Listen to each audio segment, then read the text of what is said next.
करण्याचा प्रयत्न करता त्या ठिकाणी हेच केलं आता पीक पाहणी करण्यास शेतकऱ्यांना अडचण येत आहे ती ही पीक पाहणी हा निकषच रद्द करून टाका। नमस्कार मित्रांनो, स्वागत आहे तुमचं सगळ्यांचं आपल्या एका नवीन YouTube ब्लॉग मध्ये।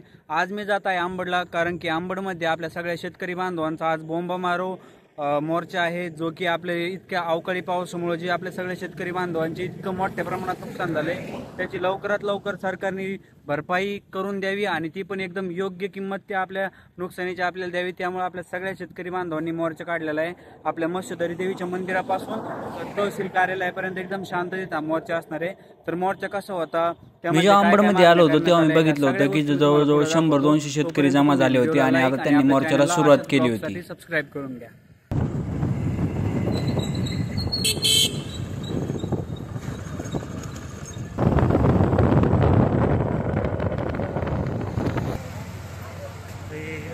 आतापर्यंत मी इंस्टाग्रामवरती ब्लॉग बनवले होते, ज्याच्यासाठी मी व्हॉइस ओव्हर घरी जाऊन करत होतो, पण आज मी पहिल्या वेळेस लोकांमध्ये यूट्यूबसाठी ब्लॉग बनवत होतो, ज्यासाठी मला जागेवरच बोलायला लागत होतं आणि पहिल्याच वेळेस माझ्या तोंडातून एक शब्दसुद्धा निघाला नव्हता। त्यामुळे इथे मी काहीच बोललो नाही आणि चुपचाप मोर्चाला कशी सुरुवात होती ती बघत राहिलो।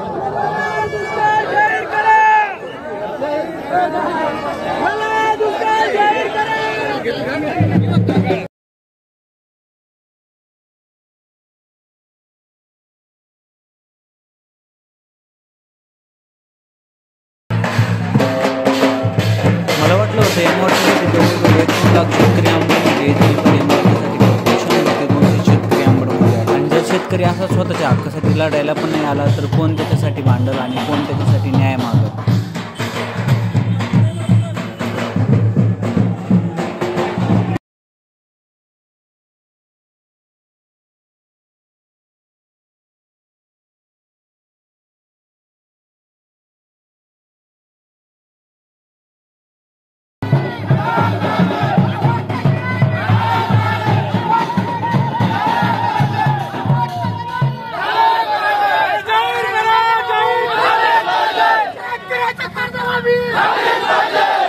जसे जातींमध्ये लढायला इतके शेतकरी पुढे आले होते, तसे आज स्वतःच्या व्यवसायासाठी म्हणजे शेतीसाठी लढायला आज जास्त शेतकरी पुढे आलेच नव्हते। पण जे पण शेतकरी आले होते त्यांनी मोर्चामध्ये कसलीच कसर सोडली नव्हती। तर मी याचाच विचार करतो, जर कधी 1-2 लाख शेतकरी जर या मोर्चामध्ये आले असते तर आंबड तालुक्यातल्या सगळ्या शेतकऱ्यांना नुकसान भरपाई पण भेटली असती आणि आंबड तालुक्यामध्ये ओला दुष्काळ पण जाहीर झाला असता।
अशाच गोष्टींमध्ये एक छोटी मोर्चा आला होता तहसील कार्यालयामध्ये, जिथे शेतकऱ्यांच्या काही समस्या मांडण्यात आल्या, ज्यांचं समाधान लवकरात लवकर सरकारने द्यावे हीच शेतकऱ्यांनी अपेक्षा केली।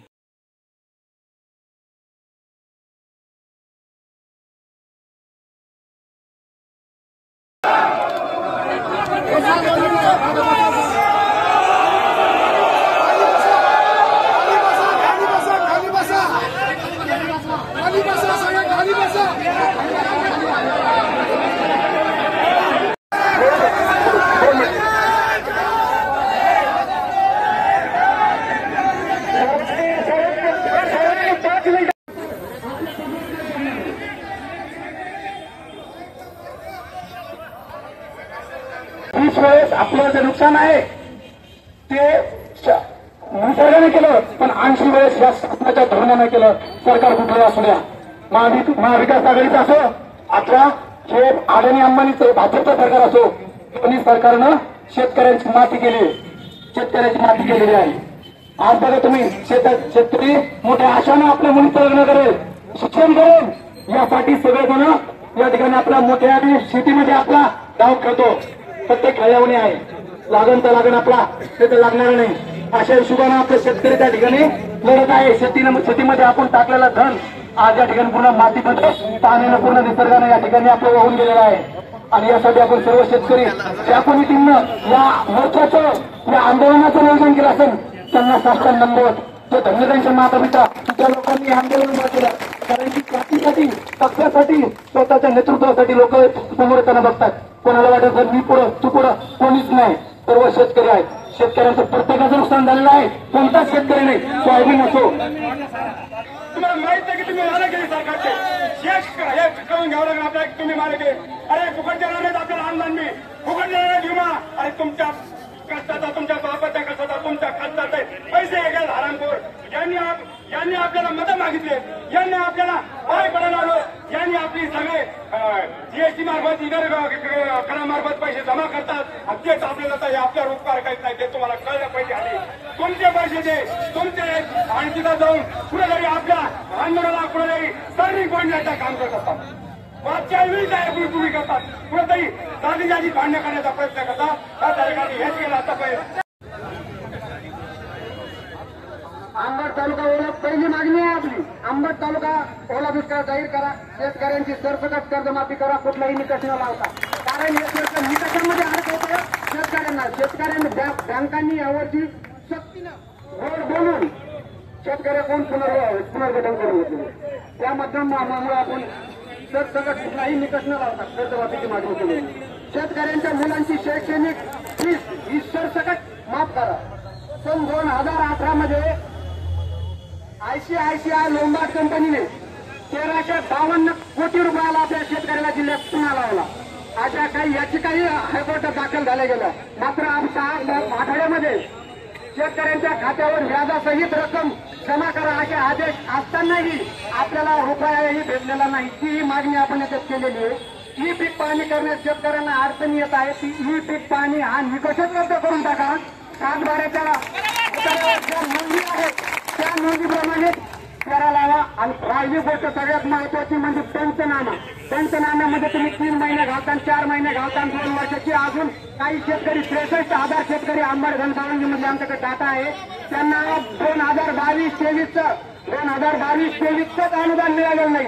हे पंचनामे करून तुमच्या हातात काय गाजरा देणार आहेत का? त्यामुळे पंचनामा नको आम्हाला. 30 दिवसामध्ये आपत्ती पुनर्वसन मदत करा. जर 30 दिवसात मदत करून पीएम शेतकरी नोंदणी पोर्टल सुरू करा. आता 2019च्या आत शेतकरी हे पात्र असतात, परंतु शासनानं पोर्टलच बंद केल्यामुळे 2019च्या आतले शेतकरी सुद्धा वंचित आहेत. त्या लोकांना इथं पीएम किसानचा लाभ मिळावा यासाठी हे पोर्टल चालू करा, ही आपली मागणी आहे. पीक विमा कंपनीच्या तालुका स्तरावर कायमस्वरूपी कार्यालय सुरू करा. आता जालन्याला पीक विमा कंपनीचं कार्यालय त्यांच्या शेतकऱ्याला माहिती तर कुणाला माहिती.